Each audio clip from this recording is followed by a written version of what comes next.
Assalamualaikum warahmatullahi taala wabarakatuh.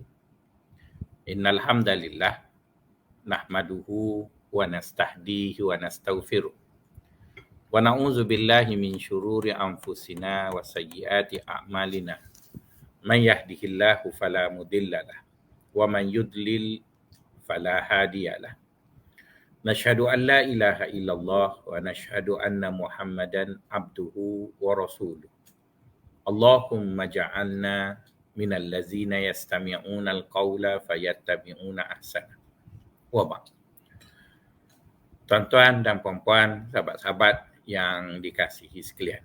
Alhamdulillah untuk kali yang seterusnya kita masih lagi bertemu untuk membicarakan kitab Jauharatul Tauhid dan insya-Allah hari ini kita adalah kali yang terakhir untuk sesi ini dan insya-Allah moga Allah SWT beri kesempatan yang lain pada kita semua untuk berjumpa pada sesi tahun depan pula menyambung perbincangan kita ini. Sahabat-sahabat yang dikasihi sekalian, pada kuliah yang lepas saya sudah membaca di halaman 14 yang ditulis oleh tuan pengarang kita ini mengatakan bahawa sifat yang wajib bagi Allah Azza wa Jalla dalam pengajian kita ini ada 20, di mana 12 daripadanya dicadangkan oleh Imam Abu Hasan Al-Asy'ari dan bakinya dicadangkan oleh Imam Abu Mansur Al-Maturidi. Jadi digabungkan dengan dua cadangan imam tersebut terbentuklah sifat yang dinamakan dengan sifat 20. Dan sifat itu dipecahkan kepada dua. Pertama dipanggil sifat zatiyah ataupun sifat nafsiyah, kemudian sifat salbiyah, dan yang ketiga sifat ma'ani, dan yang terakhirnya sifat maknawiyah. Di mana sifat ma'ani dan sifat maknawiyah itu ada 7 setiap satu membentuk 14. Sifat salbiyah itu ada 5 menjadikannya 19, dan yang satu lagi ialah sifat zatiyah tadi ataupun sifat nafsiyah itu ada 1, akhirnya membentuk 20. Jadi bagi sahabat-sahabat yang mempunyai kitab, kita di halaman yang ke-15 di para yang pertama ataupun di baris yang pertama. Kita bacalah ya. Fawajibun lahul wujud. Maka wajiblah bagi Allah Azza wa Jalla itu wujud. Jadi wajib di sini bukanlah makna wajib syar'i, tetapi wajib di sini maknanya wajib akli. Yang dimaksudkan dengan wajib akli ialah ma la yutasawwar adamuhu. Wajib di sini maksudnya sesuatu perkara yang tidak mungkin ataupun adalah mustahil kita gambarkan ianya tidak ada. Jadi itu makna wajib yang dimaksudkan oleh Syekh Ibrahim ni. Maka katanya fawajibun, wajib akallah bagi Allah itu sifat wujud. Yakni wujud iaitu sifat nafsiyah. Artinya wajib bagi Allah Subhanahu wa taala itu bersifat wujudnya. Kemudian Tuan Syekh mengatakan wujud itu terbahagi kepada banyak jenis. Ada kala wujud itu bermaksud wujud dalam bentuk orang lain mewujudkannya, ataupun kita panggil dengan wujudul ma'lul. Dia wujud kerana orang lain mewujudkannya. Ada yang kedua dia panggil wujud, tetapi wujudnya dengan diri sendiri. Jadi Allah Subhanahu wa taala dalam kategori ini iaitu wujudnya dengan zatnya yang menafikan adam sabik dan adam lahik dan adam mustamir, dan iaitu dibilang sifat atas mazhab Imam Abu Mansur radhiyallahu anhu. Kata tuan pengarang kita ni, wujudnya Allah itu dengan zatnya sendiri, dan kewujudan itu tidak mempunyai apa-apa bentuk kaitan yang mana sebelum dari kewujudan itu Allah pernah tiada, ataupun kewujudan itu yang akan menyebabkan suatu masa nanti ianya tiada, ataupun kewujudan itu yang sentiasa berulang-ulang antara wujud dan tidak wujud dan sebagainya. Jadi maksudnya dengan kata lain, kewujudan Allah itu disebut dengan kewujudan mutlak. Ya, mutlak bermaksud tidak ada mungkin satu bentuk yang terdapat pada kewujudan Allah itu apa yang dinamakan Adam. Misalnya kita lihat ya, di dalam makhluk ciptaan Allah Subhanahu Wa Taala ada makhluk yang kita dapati ianya semua didahului oleh tiada. Ya, maksudnya sebelum makhluk itu ada, makhluk itu pernah tiada. Misalnya Allah SWT menyebut tentang kita manusia. Kata Allah dalam Al-Quranul Karim, hal ata 'alal insani hinum minad dahri lam yakun syai'an madhkura. Lam yakun, kata Allah. Telah datang satu masa yang lampau, satu tempoh masa yang lampau itu, di mana pada tempoh masa itu manusia itu tidak pernah wujud, tidak pernah diketahui, tidak pernah ada dalam persekitaran hidup itu adanya manusia. Kemudian manusia itu datang mengikut kepercayaan kita orang Islam dengan turunnya Adam alaihi salatu wassalam daripada syurga ke bumi untuk menghidupkan ataupun melangsungkan matlamat ciptaan manusia sebagai khalifah tadi. Jadi itu menunjukkan kepada kita walaupun kita merasakan kita sudah lama wujud, tetapi pernah ada satu masa daripada masa sejarah manusia ini kita tidak ada. Kemudian kita pun akan pergi kepada alam yang lain dan berpindah, maka kita ini tidak akan lagi tiada. Jadi kita adalah satu makhluk yang pernah tiada tetapi tidak akan tiada. Maksudnya kita akan terus wujud sampai bila-bila kerana Allah telah menentukan kita begitu. Okey, ada kewujudan di mana ianya wujud dan tak wujud, kemudian wujud dan tak wujud, kemudian wujud dan tak wujud. Seperti mana kita lihat kepada binatang, kita lihat kepada tumbuh-tumbuhan, di mana mereka itu ada dan tiada, ada dan tiada, ada dan tiada yang silih berganti. Jadi Allah Subhanahu Wa Taala kewujudannya tidak sama dengan kewujudan manusia. Allah Subhanahu Wa Taala sekali-kali tidak sama wujudnya dengan kewujudan haiwan dan juga tumbuh-tumbuhan. Sebaliknya kewujudan Allah itu adalah kewujudan yang maha sempurna di mana kewujudannya itu tidak pernah didahului dengan tiada, tidak akan tiada pada kewujudan Allah dan tidak akan ada Allah itu wujud dan tidak wujud dan sebagainya. Jadi kita panggil kewujudan Allah itu dengan nama Allah itu wujud secara mutlak.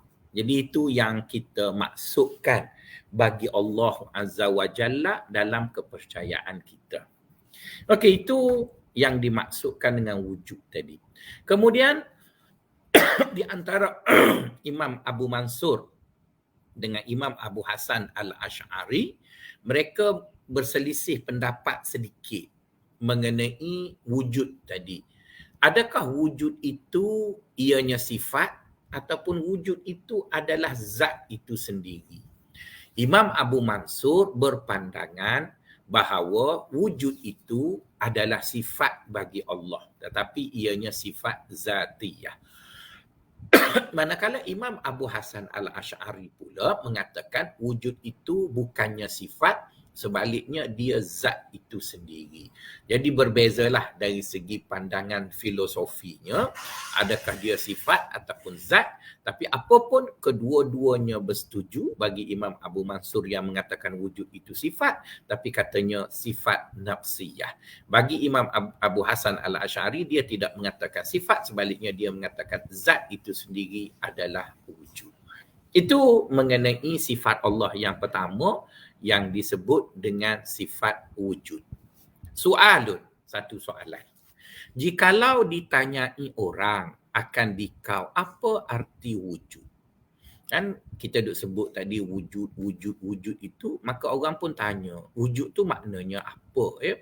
Saya tuan-tuan dan puan-puan, sahabat-sahabat yang dikasihi sekalian, saya cukup suka dengan cara tuan pengarang kitab kita ini mengajar kita berfikir.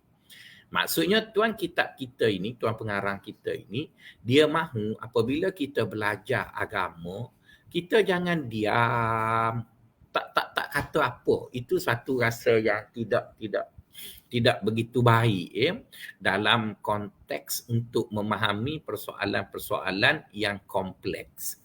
Jadi jikalau tuan-tuan dan puan-puan mendengar satu-satu istilah yang diperkenalkan oleh ustaz ataupun yang diperkenalkan oleh tuan guru, saya berharap sangat-sangat tuan-tuan jangan diam walaupun tuan-tuan tak faham. Sebaliknya tuan-tuan kena tanya.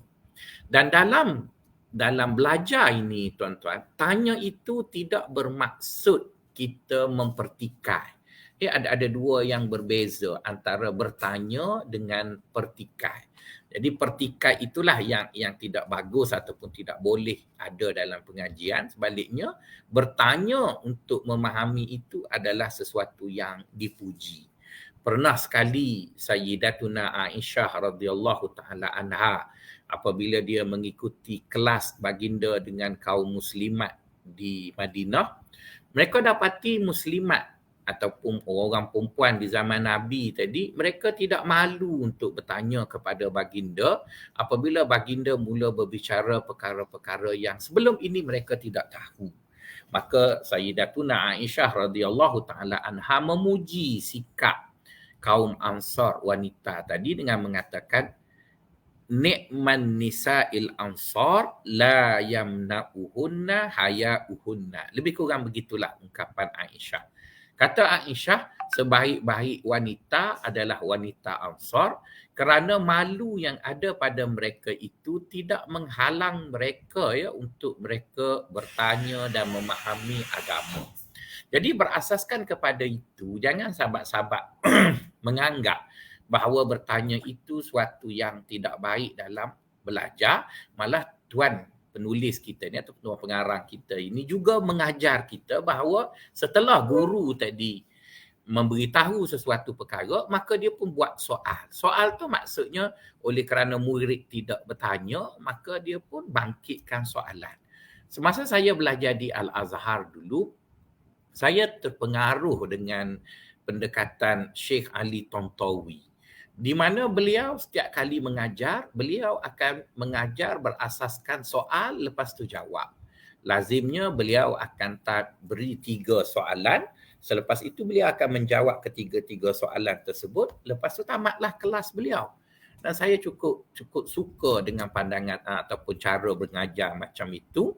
Jadi tuan kitab kita ni, tuan pengarang kita ni buat macam tu juga. Jadi harap-harap jika tuan-tuan belajar nanti bila diperkenalkan satu-satu istilah, dan pagi ni kita mulakan dengan istilah wujud, maka wujud itu adalah satu perkataan yang agak asing ataupun perkataan yang kita baru dengar dalam pengajian kita ini, maka kita tanyalah. Maka Tuan Syekh pun sebut, jikalau ditanyai orang akan dikau apa arti wujud, maka Tuan Syekh pun terus jawab. Jawab olehmu iaitu barang yang tiada dikenal zat melainkan dengan wujud. Jadi kata beliau, kata tuan pengarang kita ni, apa makna wujud? Wujud ialah suatu sifat yang mana zat itu tidak akan dapat diketahui orang akan keberadaannya melainkan dengan sifat itu. Jadi itulah yang dinamakan wujud. Selagi mana ianya tidak dapat dibayangkan dan dijelmakan dalam dunia yang sebenar, maka ianya belum dipanggil wujud. Jadi wujud itu ialah suatu yang telah dijelmakan dalam dunia yang sebenar. Sama ada kita boleh lihat atau tak boleh lihat, itu soal lain. Jadi jangan kita kata wujud ialah suatu zat yang boleh dicerap dengan panca indera. Jadi kalau tuan-tuan mengatakan wujud adalah zat yang boleh dicerap dengan panca indera, maka tuan-tuan tidak akan mengakuilah bahawa kita ini ada akal, kerana akal kita tidak boleh ditanggapi dengan panca indera. Begitu juga kita tidak melihat kuman. Begitu juga kita tidak melihat sel-sel elektrik yang ada dalam udara. Jadi semua benda itu adalah wujud tetapi tidak dapat dicerap dengan panca indera kita. Maka begitu juga Allah Azza wa Jalla. Allah itu wujud, cuma di dunia ini Allah telah meletakkan suatu ketentuan, kita tidak boleh melihatnya. Jadi tidak boleh melihat sesuatu itu tidak menjadi satu syarat untuk menafikan akan kewujudannya. Jadi Allah mengatakan kepada kita, di dunia ini sudah dibuat ketetapan kamu tak dapat melihat aku. Tetapi apabila kamu pulang ke akhirat, aku iaitu Allah akan berikan kepada kamu kekuatan pada mata kamu, kekuatan pada diri kamu untuk melihat Allah. Itu seperti yang dijanjikan oleh Allah di dalam Al-Quran, wujuhun yawma idzin nadirah ila rabbiha nadhirah, iaitu orang-orang yang memasuki syurga Allah itu wajah mereka bergemerlapan kerana keriangan dan mata mereka akan memandang Allah Subhanahu wa taala. Jadi insya-Allah sahabat-sahabat dan rakan-rakan semua, kita bersabar, kita meyakini akan adanya Allah, kita mengimani akan wujudnya Allah dan kita percaya serta menyembahnya, insya-Allah Allah Subhanahu wa taala akan masukkan kita ke dalam syurga, dan apabila kita berada di syurga nanti kita akan dapat melihat Allah, Tuhan kita yang kita sembah selama kita hidup di dunia ini. Kemudian sambung lagi Tuan Syekh, dan kata Imam Asy'ari iaitu ainuz zat yang wajib, dan di dalam wujud itu beberapa ikhtilaf ulama. Adapun Imam Asy'ari iaitu Imam Abu Hasan Al-Asy'ari mengatakan wujud itu adalah zat itu sendiri. Wujud itu ialah zat, zat itu adalah wujud. Jadi dengan kata lain, zat itu apabila dia wujud, dia tidak memerlukan sesuatu yang lain untuk dia wujud.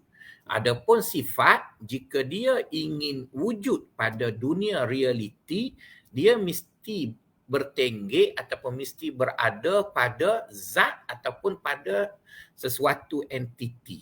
Misalnya lah, saya bagi contoh. Tuan-tuan dan puan-puan tengok tubuh saya ni, muka saya yang tembam ni, saya yang buncit ni, saya yang segala apalah yang ada pada fizikal saya wujud. Jadi kewujudan saya ini tidak memerlukan kepada apa-apa yang lain, melainkan saya perlu kepada illah yang menyebabkan saya wujud. Jadi illah yang menyebabkan saya wujud ialah adanya ibu saya dan ayah saya bersama dengan ibu saya, maka lahirlah saya. Itu adalah illah sebab saya wujud dan sekarang saya ada. Tapi dalam diri saya ini ada beberapa perkara yang kita panggil dia makna, bukan zat. Misalnya hitam. Hitam itu ialah satu makna bagi satu warna. Warna tu banyak jenis, di belakang saya ni langsir juga gelap. Itu satu warna. Dan ada satu warna lagi namanya hitam. Jadi hitam itu tuan-tuan, kalau dia ingin dijelmakan dalam dunia realiti, dia mesti bertenggek pada rambut saya. Dia mesti bertenggek pada janggut saya. Dia mesti bertenggek pada misai saya. Jadi apabila hitam tadi ingin dijelmakan oleh kerana hitam itu adalah makna, maka dia perlu kepada zat. Zatnya ialah zat rambut saya, zat janggut saya, zat misai saya. Tapi misai, janggut dan rambut, ianya adalah zat, tak perlu kepada hitam. Buktinya, bila janggut saya dah tua nanti, dia akan jadi putih. Jadi tak boleh kita kata, janggut itu wujud, mesti kena ada hitam. Tak ada hitam pun dia masih boleh wujud. Sebab dia boleh wujud dengan warna putih. Tapi hitam tidak boleh dijelmakan melainkan dia ada pada satu-satu benda. Jadi keberadaan hitam itu pada satu-satu benda kadang-kadang kekal, kadang-kadang berubah. Misalnya kekal ataupun lazim, ianya pada hitam tadi ada pada gagak. Jadi hitam pada burung gagak itu adalah hitam yang lazim. Lazimnya kita jumpa burung gagak itu berwarna hitam, maka kita katakan adanya sifat hitam pada gagak secara lazim. Boleh? Itu kata Imam Asy'ari. Kemudian beliau mengatakan terdapat khilaf di kalangan ulama mengenai wujud itu. Mari kita baca apa yang khilaf itu. Yakni setengah ulama itu membilangkan sifat dan setengahnya membilangkan zat, dan kata Syekh radhiyallahu anhu halnya menyatakan sifat salbiyah itu 5 perkara. Jadi khilafnya ada 2 tadilah seperti mana yang kita sebut di atas, iaitu Imam Abu Mansur Al-Maturidi menganggap wujud itu bukan sifat, sebaliknya dia adalah zat itu sendiri. Manakala Imam Abu Hasan Al-Asy'ari pula, maafkan saya silap ya, Imam Abu Hasan Al-Asy'ari menyatakan wujud itu bukan sifat, sebaliknya dia adalah zat itu sendiri. Manakala Imam Abu Mansur kekal dengan pandangannya sebagai sifat, tetapi sifat itu ialah sifat zatiyah ataupun juga disebut dengan sifat nafsiyah. Dengan kata lain, perbezaan itu adalah perbezaan filosofi sahaja. Sebaliknya, makna yang hakiki bagi Allah itu tetap kekal bagi pandangan Imam Abu Mansur dan juga Imam Abu Hasan, iaitu kedua-dua mereka sepakat mengatakan Allah itu wajibun lahul wujud. Allah itu wajib baginya wujud.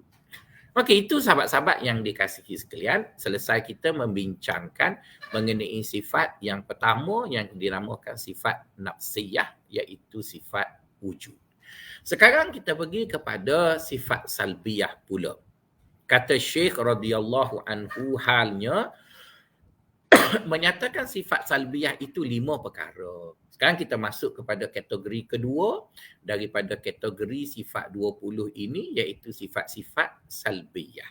Dan sifat itu ada 5. Syahdat, iaitu memulakan suatu bicara yang baru, iaitu bahagian yang kedua, iaitu bahagian salbiyah.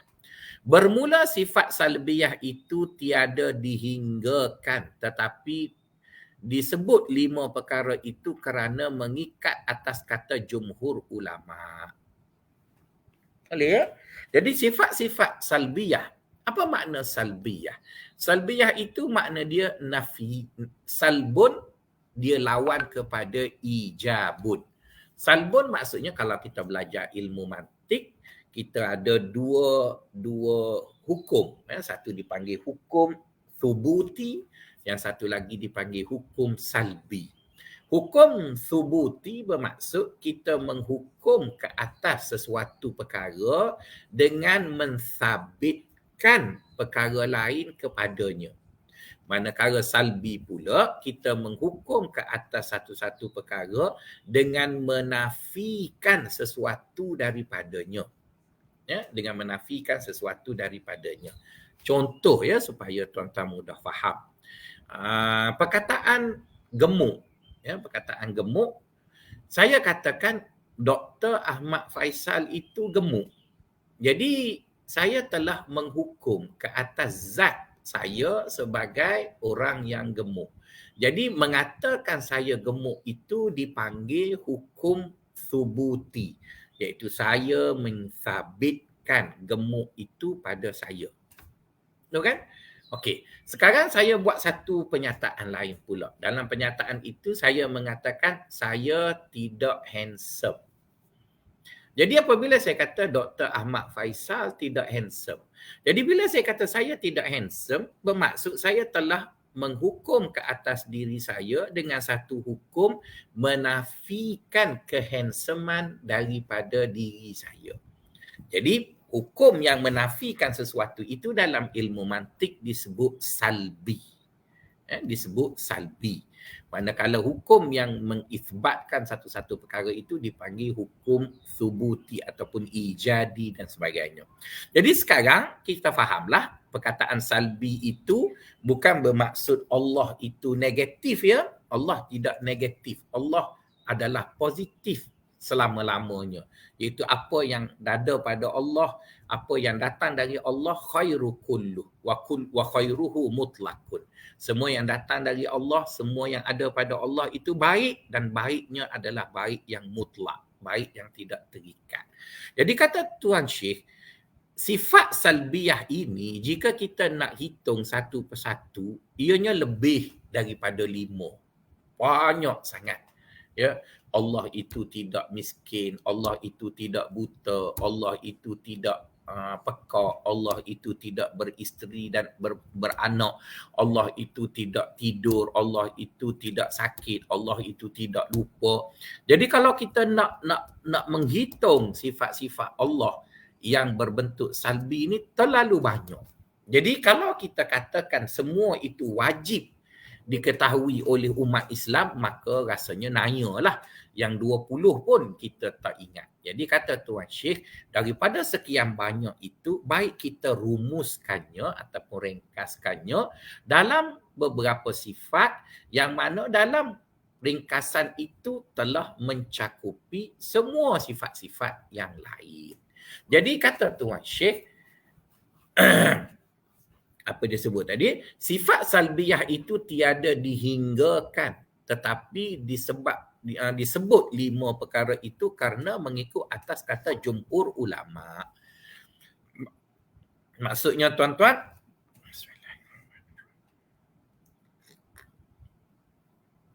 kalau kita ingin mengira sifat salbiyah tadi seperti yang saya sebut secara detailnya banyak, tetapi jumhur ulama bersepakat ianya ada 5. Jadi oleh kerana mereka lebih faham daripada kita dan mereka bersepakat mengatakan 5, kita dengar apa yang mereka kata dan kita rasa boleh bersetuju dengan pandangan mereka.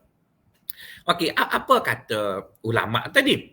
Sifat nafsiyah itu iaitu barang yang menunjukkan atas zat yang bukan maknanya yang terlebih tambah atas zatnya, artinya ma'ani dan maknawiyah itu iaitu rencana daripada barang yang sesuatu yang menunjukkan ia atas maknanya yang bertambah atas zatnya, seperti kudrah maknanya itu imkan mungkin menjadikan dan iradah itu imkan mentaksiskan sekalian mungkin dan barang sebagainya.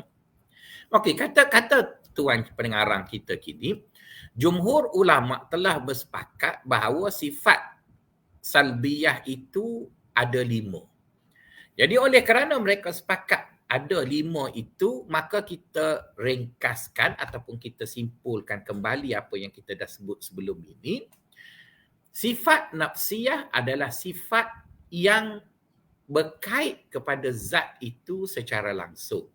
Sifat yang kedua ialah sifat salbiyah, iaitu sifat yang menafikan segala bentuk ketidaksempurnaan bagi Allah. Dan yang kedua ialah yang ketiga adalah sifat ma'ani, maknawiyah, dan yang keempatnya ialah sifat ma'ani, dan yang keempatnya ialah maknawiyah. Okey, kita pergi kepada sifat yang pertama bagi sifat salbiyah, iaitu qidam. Dan kedua, wa kadzal baqa'u la yushabu bil adam.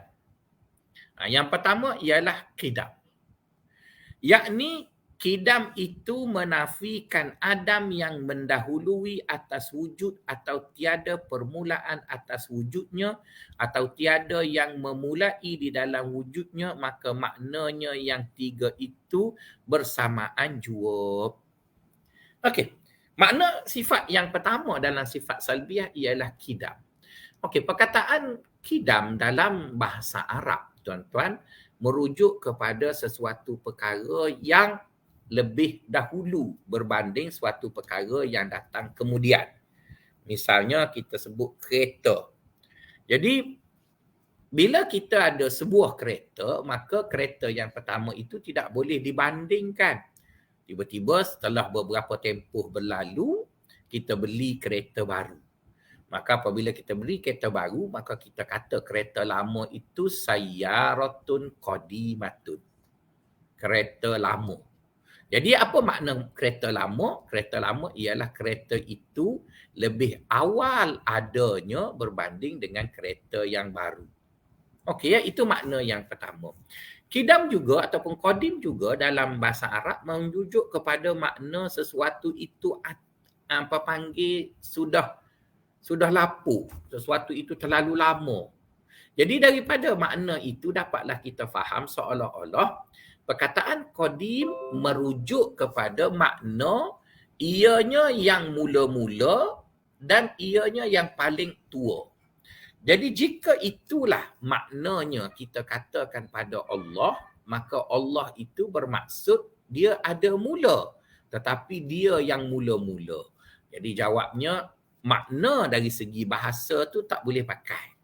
Makna dari segi bahasa tak boleh pakai. Sebaliknya bila kita sebut Allah itu qadim, maknanya ialah makna yang difahami oleh ulama-ulama tauhid. Apa ulama tauhid kata bila mereka guna perkataan qadim bagi Allah? Yakni qidam itu menafikan. Nampak kan? Apabila sebut qidam maknanya menafikan. Itulah yang dimaksudkan dengan salbi itu. Yang dimaksudkan dengan sifat salbiyah. Kerana merujuk kepada fungsi sifat itu. Bukan sekadar merujuk kepada makna. Maknanya dirujuk juga dan fungsinya ataupun peranannya juga dirujuk. Dan peranannya itu lebih utama dimaksudkan dari maknanya.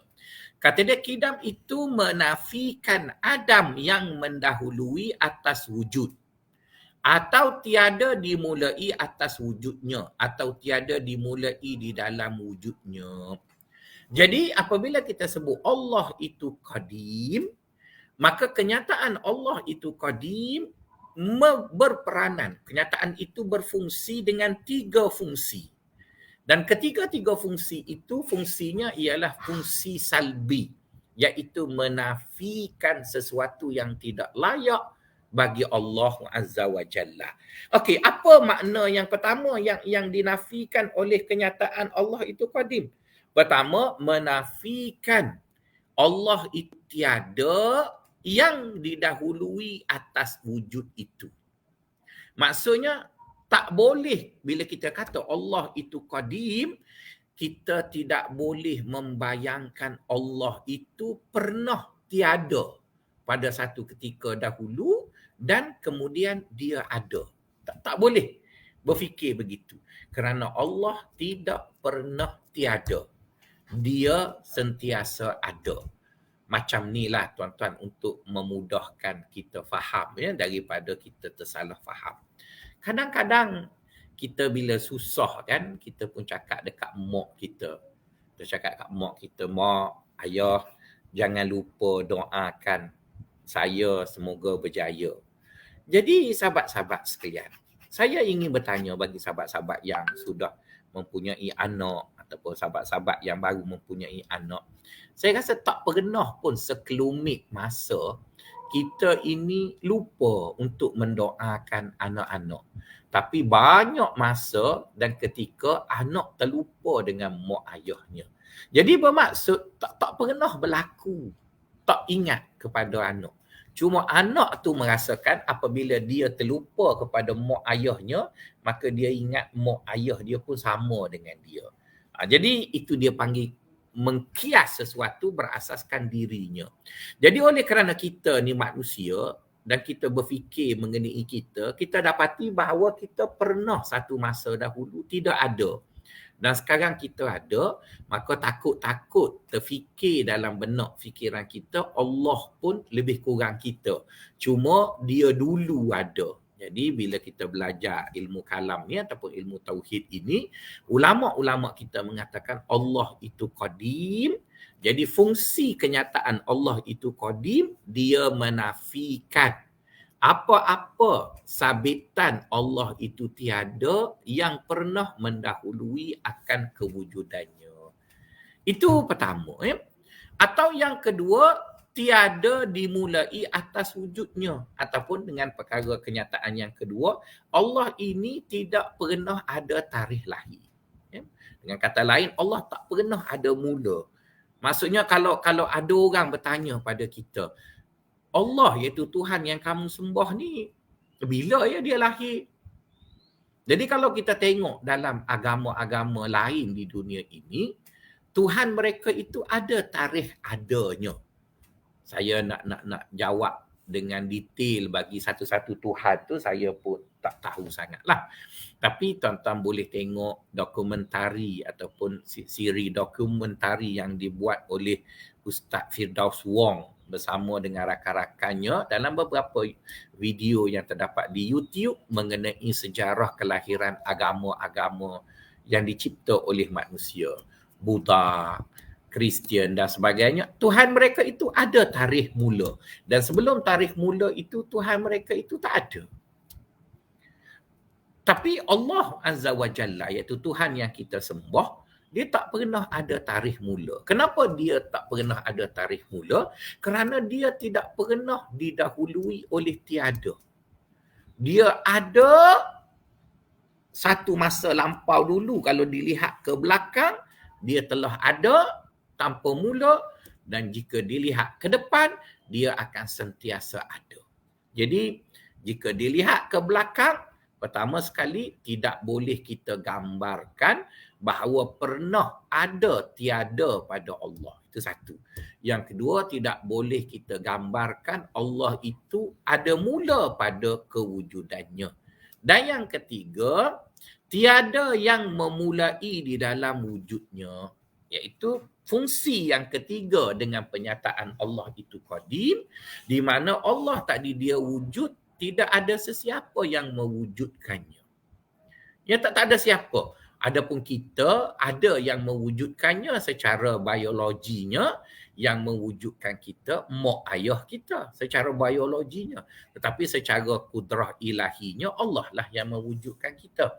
Sama juga pokok-pokok, yang mewujudkan pokok itu ialah orang yang menanamnya. Sama ada yang menanamnya itu angin ataupun yang menanamnya itu adalah manusia dan sebagainya. Tapi yang penting, kewujudan sesuatu perkara itu ada faktor luar yang mendorong akan kewujudan perkara tadi. Tapi bagi Allah Azza wa Jalla, ianya tidak mendapat apa-apa faktor luar ataupun faktor pihak ketiga yang mewujudkan Allah Subhanahu wa Ta'ala. Allah kita wujud dengan sendiri, Allah kita tidak pernah tiada, dan Allah kita tidak pernah ada mula bagi kewujudannya. Itu makna qadim apabila kita mengatakan Allah itu qadim. Jadi yang pertama kita sebut wujud. Yang kedua kita sebut qidam. Qidam itu maksudnya Allah itu tidak ada awal pada wujudnya, Allah itu tidak pernah tiada pada wujudnya, dan Allah itu tidak memerlukan kepada sesiapa ataupun sesuatu untuk mewujudkannya. Itu makna qadim bagi Allah Subhanahu wa Ta'ala dalam pengertian pengajian kita ini. Okey, maka maknanya yang tiga itu bersamaan jua. Jadi kalau kita gabungkan ketiga-tiga makna itu, ianya membentuk makna salbi bagi qadimnya Allah Subhanahu wa Ta'ala. Okey. Dan artinya baqa. Manakala sifat kedua bagi sifat salbiyah ialah baqa. Jadi tadi qadim ialah sifat yang merujuk kepada kewujudan Allah pada masa lampau. Maksudnya bila kita tengok pada Allah dan kita pergi ke masa lampau Allah, maka bagi mensabitkan Allah itu tidak ada mula pada masa lampau, maka kita pun katalah Allah itu qadim. Jadi qadim merujuk kepada Allah pada masa lampau. Tapi bila merujuk kepada Allah pada masa akan datang, kita sabitkan bagi Allah itu ialah baqa. Baqa bermaksud Allah Subhanahu wa Ta'ala itu tidak mungkin akan ada satu masa dia tak ada. Dia akan ada selama-lamanya. Berbeza dengan apa yang ada di dunia ini. Bila kita duduk di dunia, kita terikat dengan satu sifat asas bagi makhluk di dunia ini ialah limitasi. Kita ada batasannya. Jadi oleh kerana ada batasan, apapun yang kita lihat hebat atas muka bumi ini, kerana dia berada di dunia, maka ianya terikat dengan limitasi. Ada tempoh masa dia ada, ataupun ada tempoh masa ianya berfungsi. Tapi bagi Allah Azza wa Jalla, dia tak ada tempoh, dia tidak terikat dengan limitasi. Allah itu abadiyun sarmadiyun. Ada sampai bila-bila. Ya. Allah Ta'ala berfirman dalam Al-Quran, apabila alam yang kita duduk ini sudah hancur dengan berlakunya kiamat, Allah dengan gahnya, dengan segala kuasanya membuat penyataan, wa yabqa wajhu rabbika dzul jalali wal ikram. Akan kekalah wajah Allah, maksud wajah Allah itu ialah zat Allah itu akan kekal walaupun semua benda sudah hancur. Jadi itu menggambarkan kepada apa yang disebut dengan baqa. Baqa tu maksudnya kekal. Dan arti baqa itu menafikan adam lahik. Nampak kan? Tadi Kidam menafikan adam sabik, iaitu menafikan Allah itu adanya tiada pada masa lalu. Sabik, iaitu pada masa yang dah lalu. Adapun bila kita sebut baqa, dia juga berperanan sama dengan Qidam. Cuma bezanya masa. Qidam menafikan adam bagi Allah fi waqtin madin atau fi waqtin sabik. Adapun baqa, nafyul adam juga, menafikan ketiadaan Allah tapi fi zamanin lahik, pada masa akan datang. Jadi bila kita bercakap mengenai Allah pada masa akan datang, bagi menafikan tiada bagi Allah, maka kita kata baqa. Bila kita berbicara mengenai kewujudan Allah pada masa lampau, kita sabitkan Allah itu Qidam. Jadi dengan sendiri sempurnalah zat Allah ada faham kita di kepala kita ini, iaitu melihat ke belakang Allah itu qadim, melihat ke depan Allah itu baqa. Jadi tidak ada suatu fahaman yang boleh menceroboh kefahaman yang sempurna tentang Allah itu, di mana Allah Tuhan yang kita sembah ini tidak pernah ada satu ketika dia tiada, dan tidak akan ada satu ketika dia akan di masa akan datang Allah itu akan tiada. Jadi itu yang dimaksudkan dengan baqa tadi.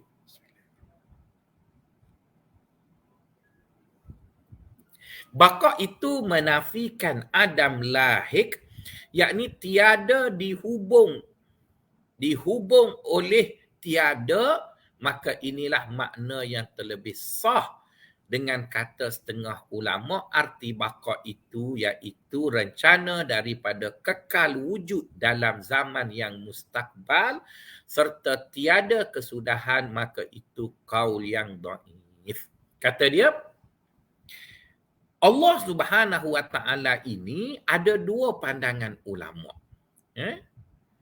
Yang pertama ialah mengatakan Allah itu tidak mungkin tiada pada masa akan datang. Itu makna yang pertama. Makna yang kedua mengatakan bahawa baqa itu bermaksud Allah Azza wa Jalla itu kekal wujud dalam zaman yang akan datang serta tiada kesudahan. Maka makna yang pertama itu lebih kuat kerana menafikan secara mutlak.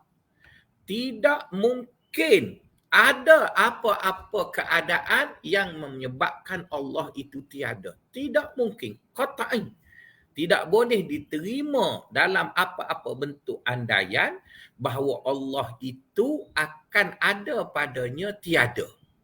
Sebaliknya Allah itu akan kekal ada selama-lamanya dan sampai bila-bila.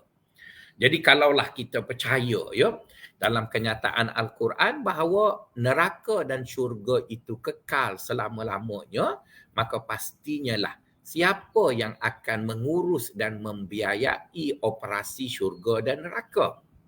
Jadi pastinya yang akan membiayai serta mengurus operasi syurga dan neraka ialah satu pihak yang lebih hebat dari syurga dan neraka.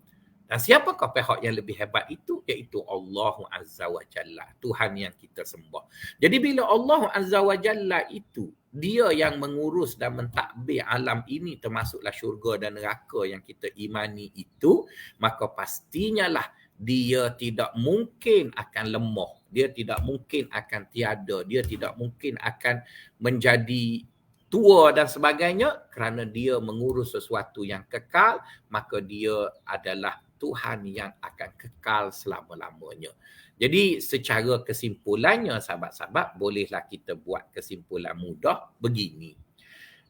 Wujud adalah sifat yang berkait dengan zat Allah yang menunjukkan akan adanya Allah. Walaupun kita kata Allah itu ada, tetapi kita diuji oleh Allah untuk mengimani akan adanya dia dengan tidak dapat melihatnya di dunia ini. Tetapi bukanlah Allah itu suatu kewujudan yang tak boleh dilihat.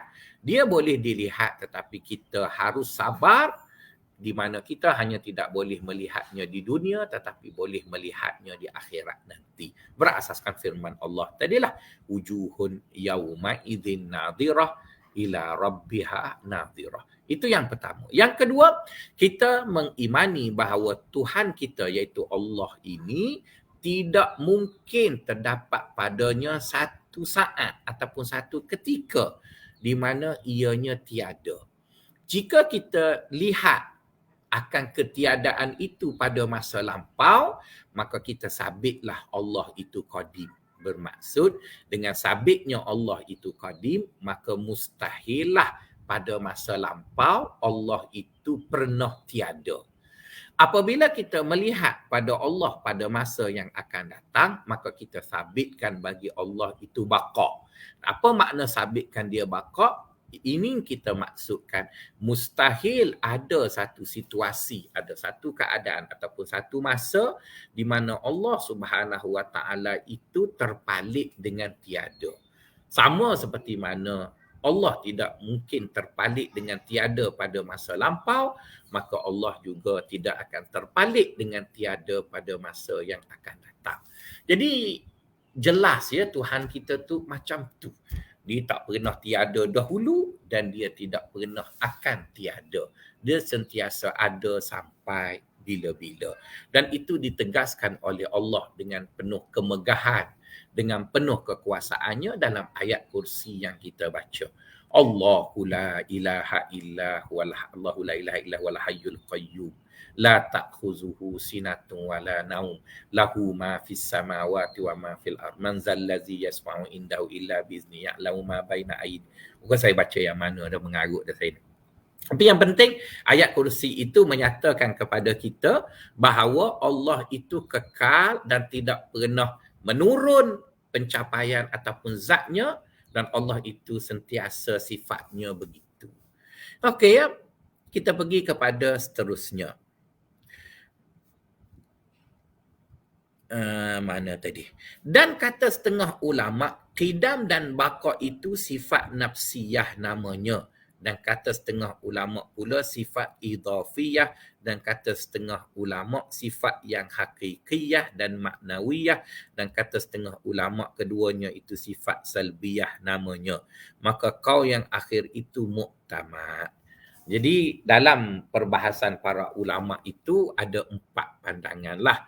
Yang pertama mengatakan dia sama dengan sifat wujud, iaitu sifat nafsiyah. Yang kedua mengatakan dia adalah sifat hakikiyah. Dan yang ketiga mengatakan dia sifat maknawiyah. Manakala pandangan yang keempat mengatakan dia adalah sifat salbiyah. Adapun pandangan yang paling kuat yang dipakai oleh ulama ahli sunnah wal jamaah, sifat qidam dan juga baqa dimasukkan dalam kategori sifat salbiyah. Itu kesimpulan yang dibuat oleh Tuan Syekh Syahdan. Kata Syekh dalam kitab Tahzib, dan makna qidam itu terbahagi di atas 3 bahagi. Tadi kita dah faham mengenai qidam dan juga baqa. Sekarang kita rincikan. Qidam itu apa? Apa makna qidam dengan lebih meluas sehingga tidak terkeliru lagi mengenai makna qidam tadi. Disebut dalam kitab At-Tahzib, dalam menghurai makna qidam, kata Tuan Syekh, qidam itu terbahagi 3 perkara. Pertama, qidam zati namanya, dan yang kedua qidam zamani, yang ketiga qidam idhafi. Ini merujuk kepada Bismillahirrahmanirrahim. Merujuk kepada makna qadim tadi. Pertama kita panggil dia qadim, kidam zati, yang kedua kidam zamani, yang ketiga kidam idafi. Okey, apa makna kidam zati dan apa makna kidam zamani dan apa makna kidam idafi? Okey. Kidam zati bermaksud ialah sifat kidam itu ada pada zat sesuatu yang menjadikan ianya tidak membawa makna pernah tiada. Dan itulah makna kidam yang kita maksudkan pada Allah. Jadi Allah itu dia qadim dengan qadimun zatiyun, iaitu zat dirinya itu qadim tanpa menisbahkan kepada sesiapa, tanpa mengukurnya dengan sesiapa, dengan apa-apa. Sebaliknya zatnya itu qadim dengan makna dia tidak pernah tiada. Dia sentiasa ada sejak dulu lagi. Itu kita panggil dia kidam zati. Adapun kita sebut kidam zamani, dia merujuk kepada makhluk yang ada di dunia ini. Di mana kita duduk di dunia ini, kita adalah lebih lama ataupun lebih awal berbanding sesuatu perkara yang lain. Misalnya kalau kita sebut mengenai siapa lebih awal dalam hierarki hidup yang ada ni. Jadi kalau kita kategorikan kewujudan ini secara umumnya, kita boleh kategorikannya kepada 5. Pertama, malaikat. Kan? Malaikat. Yang kedua ialah jin. Yang ketiga ialah manusia. Yang keempat ialah haiwan. Yang kelima adalah tumbuhan. Dan kalau kita nak tambah satu lagi, yang keenamnya adalah pepejal. Jadi benda yang ada zat tetapi tidak hidup. Jadi kita ada 6 lah. Malaikat, jin, manusia, haiwan, pokok tumbuhan dan juga pepejal. Jadi kalau 6 ini tuan-tuan, jika dilihat kepada tarikh wujudnya, maka orang yang paling lama wujudnya ialah malaikat lah. Malaikat lah yang paling lama. Kemudian diikuti dengan tumbuhan. Kemudian diikuti dengan jin. Kemudian diikuti dengan binatang ataupun binatang dulu, jin kemudian. Dan yang paling muda daripada semua itu ialah manusia. Jadi bila dilihat dari segi tempoh masa wujud, maka malaikat itu dipanggil qadim. Tapi qadimnya malaikat itu bukan qadim zatnya, tetapi qadim kerana dia paling tua. Qadim dia kerana dia paling tua. Misalnya kalau kita sebut mudah lagi nak faham kidam zamani ini ialah kereta proton saga. Jadi dalam industri proton, kereta yang paling tua ialah proton saga lah. Itu yang paling tua. Dan yang paling muda ialah X50. Itu paling muda. Jadi X50 itu dikatakan kereta proton, SUV, tetapi dia paling muda, baru saja dilancarkan. Tapi kereta proton yang paling awal ialah proton saga. Kenapa? Kerana dia telah lama wujud. Jadi merujuk kepada zaman wujudnya itu, maka proton saga lah yang paling tua. Merujuk kepada zaman wujudnya, maka X50 itulah yang paling muda. Itu dalam konteks kereta proton saga. Dalam konteks wujud, tadilah ada malaikat, ada jin, ada manusia, ada tumbuhan, ada binatang, ada pepejal. Jadi dalam banyak-banyak itu, yang paling tua adalah apa yang disebut dengan malaikat, dan yang paling muda dalam hierarki itu adalah manusia. Tadi ayatnya tadilah yang Allah Ta'ala sebut, hal ata alal insani hinum minad dahri lam yakun syai'an madhkura.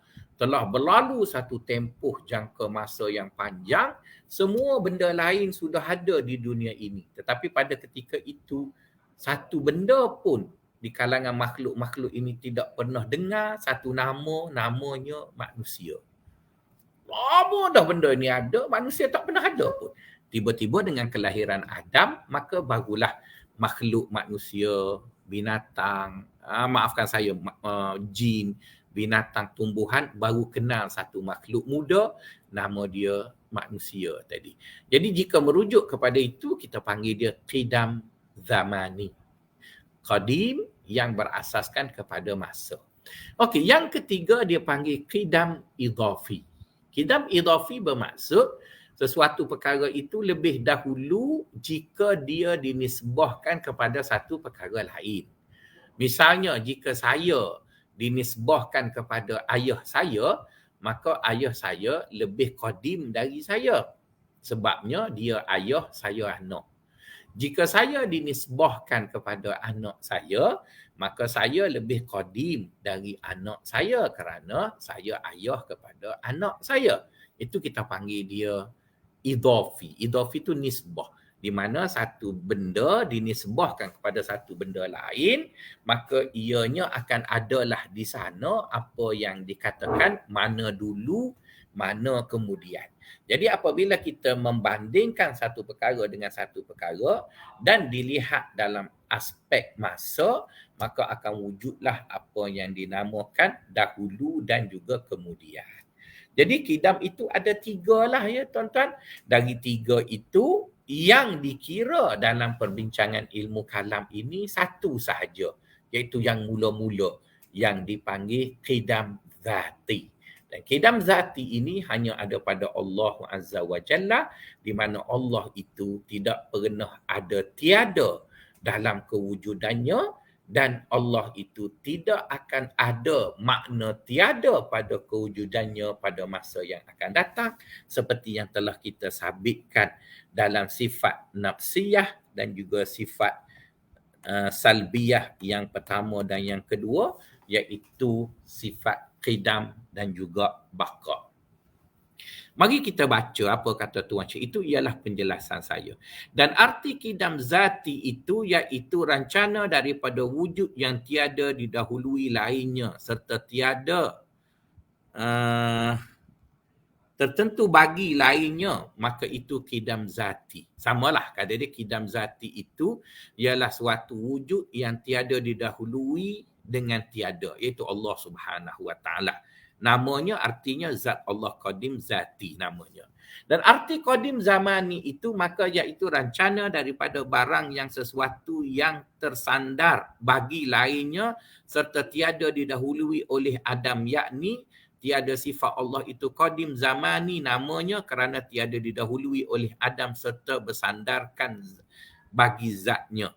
Jadi maksudnya Allah Subhanahu wa taala itu sifat-sifatnya adalah sifat qadim yang bukan qadim zamani.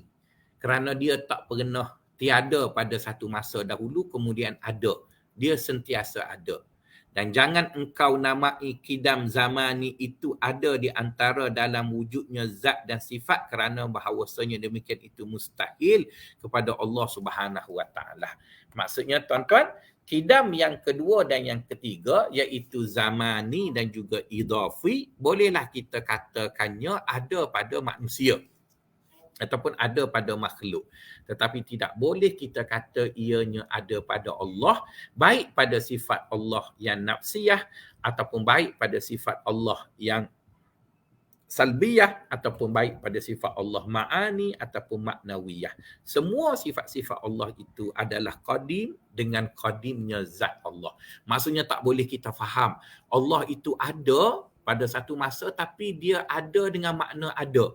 Kemudian, makna kemudian tu kan. Kemudian Allah itu berkuasa. Jadi perkataan kemudian Allah itu berkuasa jangan terlintas dalam kepala kita, kemudian itu bermaksud dahulunya Allah tiada sifat kuasa, lama kelamaan baru dia boleh ada sifat kuasa. Macam kita tengok bateri tu kan. Mula-mula kita beli satu alat device yang pakai bateri rechargeable, oleh kerana bateri itu tidak ada apa-apa tenaga, dia tak berfungsi. Kemudian bila kita balik, kita charge dia, maka barulah dia bertenaga. Kita tak boleh fikir macam tu tentang Allah.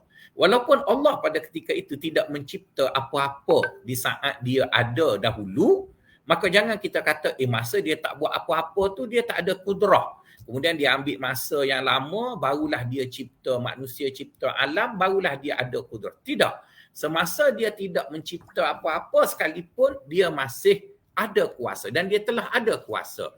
Semasa dia tidak mendengar apa-apa pun, dia masih mendengar dan mampu untuk mendengar. Jadi itu dimaksudkan daripada kidam tadi, iaitu kidam zati Allah pada dirinya, pada segala sifatnya. Jangan kita fahamkan sifat Allah itu datang kemudian. Kerana bila kita kata dia datang kemudian, bermaksud sebelum kedatangannya itu dia pernah tiada. Itu ma'adzallah, tak mungkin kita katakannya kepada Allah Azza wa Jalla, Tuhan kita yang maha sempurna, yang Allah Ta'ala sebut dalam Al-Quran, laisa kamislihi syai'un wa huwas sami'ul basir. Jadi memandangkan masa kita sudah melampaui waktu yang diizinkan kepada saya rasa setakat itu dulu, dan terlebih dahulu saya mengambil kesempatan ini untuk banyak-banyak minta maaf dengan rakan-rakan, sahabat-sahabat semua jika pengajaran saya di pondok masjid ini tidak menepati kehendak, ataupun mungkin di sana ada orang lain yang lebih wibawa untuk membincangkan perkara ini. Saya minta maaf banyak di atas kekurangan saya, tapi saya berjanji akan berusaha untuk sebaiknya bagi memenuhi kefahaman dan keinginan tuan-tuan dan sahabat-sahabat memahami akan ilmu tauhid ini, kerana ianya adalah teras bagi agama kita. Apapun, insya-Allah, semoga Allah Taala panjangkan usia kita, semoga Allah Subhanahu Taala memberikan kita kedamaian, semoga Allah Subhanahu Taala memberikan kita ekonomi yang baik, insya-Allah pada tahun akan datang, insya-Allah pihak Jawi akan mengadakan pondok ini untuk season yang kedua ataupun siri yang kedua, dan insya-Allah kita bertemu lagi. Dan saya pun berterima kasih kepada pihak Jawi kerana menjemput saya untuk berkongsi ilmu dengan rakan-rakan semua, dan saya doakan kita semua, kerajaan kita, negara kita aman damai untuk kita meneruskan kembali apa yang telah kita terbantuk sepanjang COVID-19 lebih kurang 2 tahun yang lalu. Moga Allah SWT merahmati kita, dan insya-Allah jumpa lagi. Assalamualaikum warahmatullahi wabarakatuh.